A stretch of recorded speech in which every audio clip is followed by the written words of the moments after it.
Well, hello! Today we're making lobster bisque, and our good friend Catherine is going to be filming us today. So say hi, Catherine, behind the camera. Hi, Catherine, behind the camera. There we go. I found some recipes online, and I had worked around on some of my own recipes, and I think I finally worked it out to a really good recipe. It involves caramelizing some tomato paste, and then adding in flour and cooking off that flavor, and then adding in sherry to bring out all of the flavor from the vegetables that have been sauteing and that tomato paste and the flour. So I think you'll agree that it is a tasty bisque. So yes, all of these ingredients are going to make a delicious, wonderful bisque.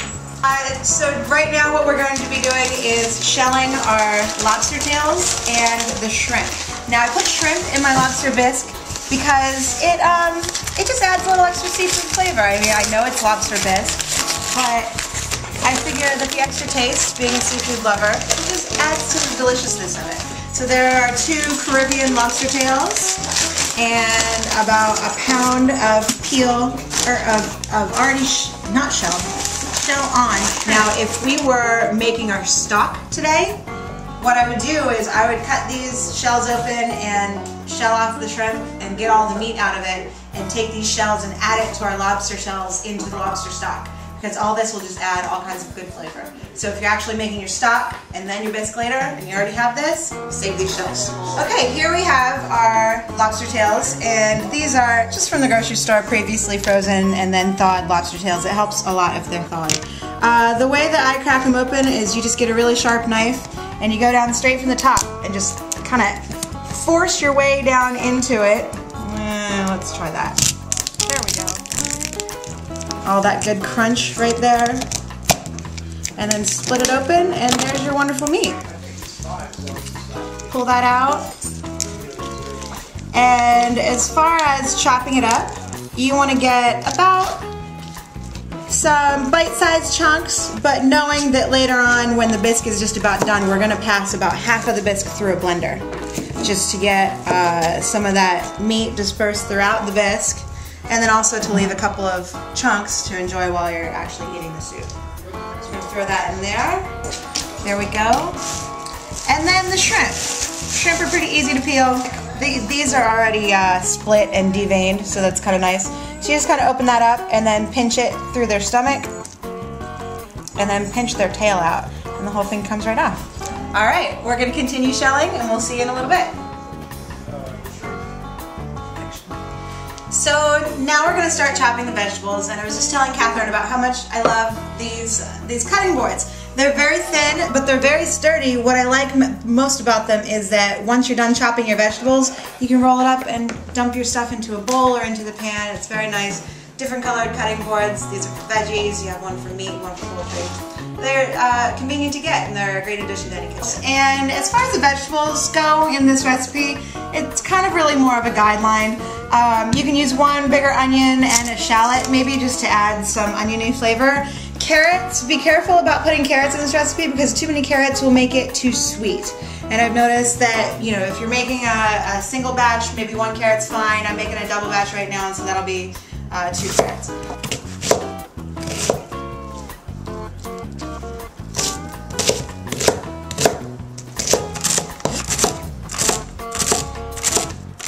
The leafy part is my favorite part. I love celery. Then I got some carrots. My mom always used to peel the carrots, but I think leaving on those rough skins is great. Add some fiber and add some good taste to the soup too. And now we have a shallot. And shallots, you may not be too familiar with shallots. They are a cross between an onion and garlic. Now this one, you can see, once I peel some of the layers off, it has cloves, kind of like garlic, but if you look down here, it looks just like a red onion. So they just give another layer of flavor to these aromatic vegetables, as I like to call them.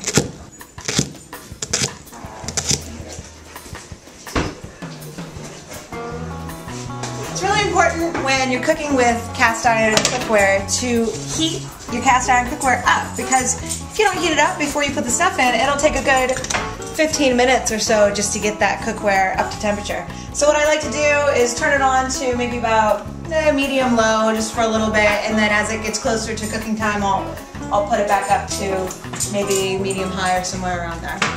If you want to, it's waterproof and everything. That's so it's made for. Okay. Start off the bisque, as with any good soup. You want to start off by sauteing some vegetables, and I love butter. I know it's not the best for you, but damn, it makes a tasty bisque. And we're gonna let that melt, and then start sauteing some of these vegetables. Okay, now we're gonna chop up some garlic, and a really simple way to peel garlic. You don't want to sit there spending time trying to peel the garlic off of the cloves. You get a nice wide flat blade and just crush it. Once you crush it, then you just peel off the peels, and they come right off. And then as far as chopping the garlic, I love garlic, first of all, so I will add several cloves to anything I'm making. And I like to be able to taste big chunks of garlic. So I'll chop it really roughly. Ooh, and I think I hear our butter sizzling. That means it's just about time to throw the rest of the vegetables in. Okay, so we've got the butter nice and melty.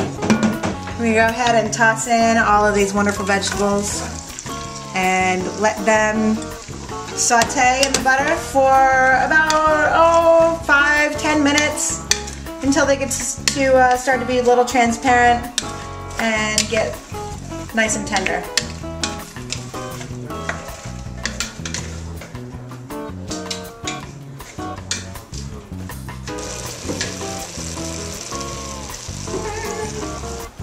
Alright, the vegetables are almost about halfway done, and what I'm going to do now is add in some bay leaves so that we can start to get that nice woody flavor cooked out into it. Yeah, I'm a big fan of flavor, so I'm going to add several bay leaves. There were already about 3 or 4 bay leaves that went into the stock. And what I'll do is I'll just grab a couple sprigs of thyme. I won't even bother taking them off, and just toss those in as well and have all that good flavor cook out. Stir that up and have those flavors saute in. In just a little bit, we'll throw in the garlic and let that cook. You don't want to put the garlic in right away because it has a tendency to burn. Okay, so our vegetables have been sauteed for give or take about 10 minutes, and you can tell that the onions are starting to become translucent, and the celery as well is starting to get that cooked in feeling. So now's a good time to add in our garlic. And then we'll just stir that around and let that cook for about another minute or 2. Now that the vegetables have been sauteing for a little bit, we put in the garlic, we put in some herbs.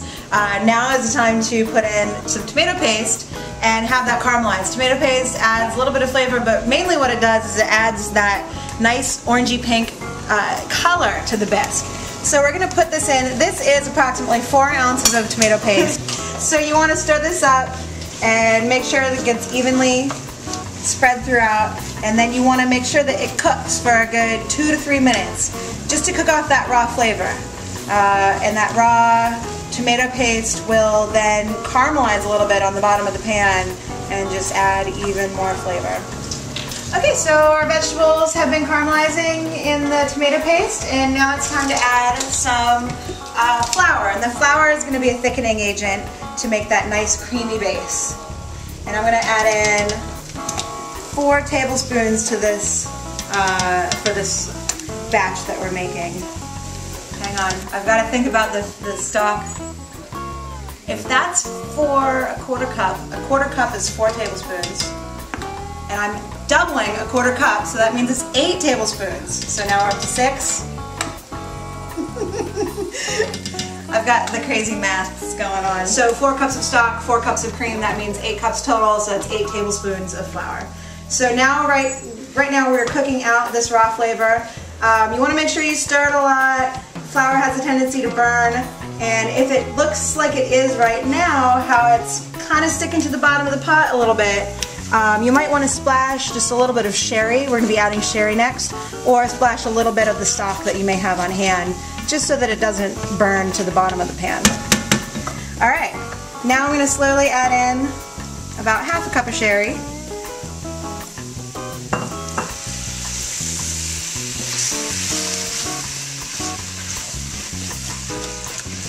This helps pick up anything that has cooked onto the bottom of the pan. And also the sherry itself adds a good rich flavor. Every good bisque has either a good sherry or brandy, cognac, even white wine will work if that's all you have on hand. This is looking just a bit dry. I'm going to add in just a little splash more. I like the flavor of the sherry. And this is just the bottom of the shelf cooking sherry that you'll get in the grocery store. You don't have to go crazy for this. You can go out and get a really nice sherry or a really nice cognac, but those are better left for drinking. Now we're starting to get a little bit of a creamy texture, which is what you want to look for when you're at this stage of bisque making. Now I think we're ready to start adding in our stock. This is the last of the stock that we made from our lobsters that we got on December 30th. You add a little bit at a time, and cold stock is better. Very good. We'll add a little bit more. I like to add a little at a time and stir it in and make sure it gets completely mixed in before I add any more.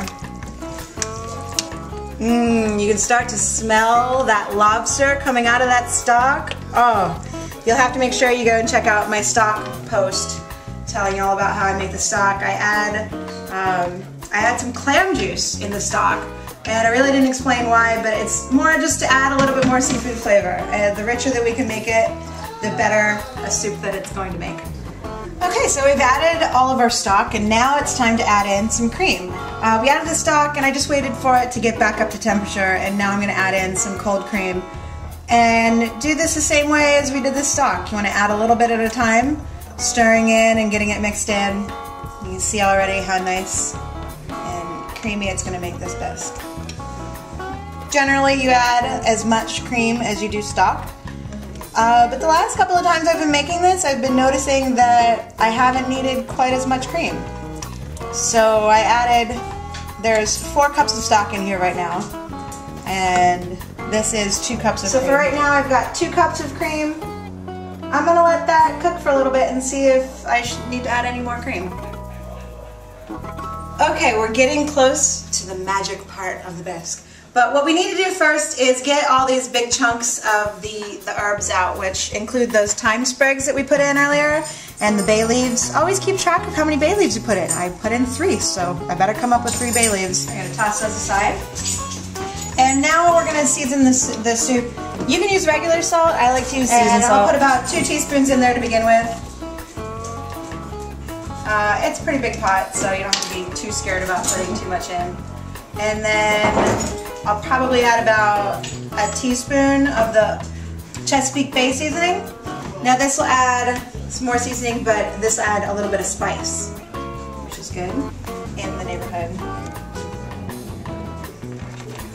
Some people may be bisque purists, where bisque is very smooth. There are no bits and pieces of vegetables, and there's no pepper or anything in there. So a lot of times it'll call for white pepper.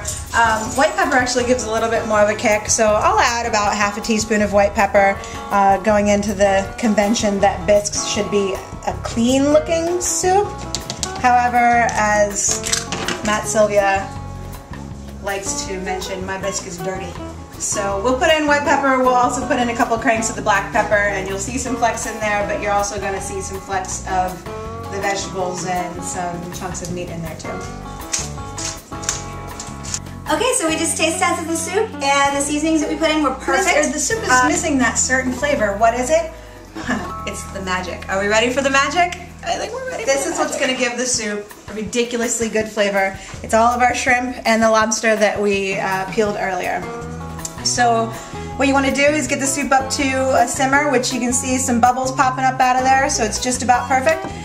So pour in all of your seafood, and here I'm using 2 lobster tails and a pound of shrimp. The recipe will call for about maybe 4 cups of seafood, which this looks to be about that. And so now that we've put this in, I'm going to cover it and turn down the heat probably somewhere around medium-low, and let that simmer. And in about 10 minutes, we'll blend it up and we'll get some delicious bisque. All right, so 10 minutes has passed. Our bisque is now officially done. You can see the lobster pieces and the shrimp pieces are a nice white color, turn a little bit pink there. That means that the lobster meat is done. What you can do is go ahead and serve it as it is and make it a really dirty bisque, which is just fine. Or you could do what I'm about to do and pass about half of it through a blender. And this will help to infuse that lobster and shrimp flavor into the rest of the soup. Okay, put the lid on securely. And here we go.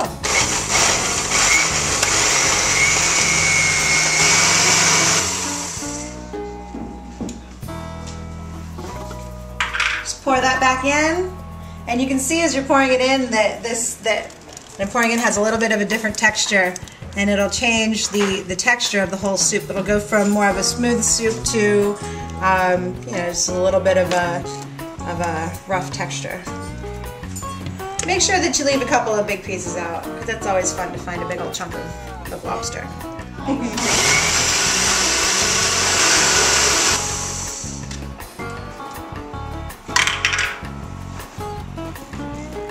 Pour that back in there. So what we could have done if you wanted to make a more traditional bisque is, before we added in the seafood, you could have strained the entire soup and taken out all of the solids and just squeezed them out. Or you could have taken all of those solids and pureed them down in a food processor and gotten them so well chopped down that you didn't have any solids anymore. Or you could just do what I did and just leave all the solids in there, knowing that you'll chop some of them up and some will just be left in there, and it'll be more like a vegetable seafood soup than a bisque. But it'll be all of the flavor. A little bit more. And now we're done. We have bisque. Easy. That was fairly quick to do. It takes about an hour to do the process from start to finish, so long as you already have your lobster stock. Happy cooking and enjoy. Thanks for watching. Maddie dear. All right.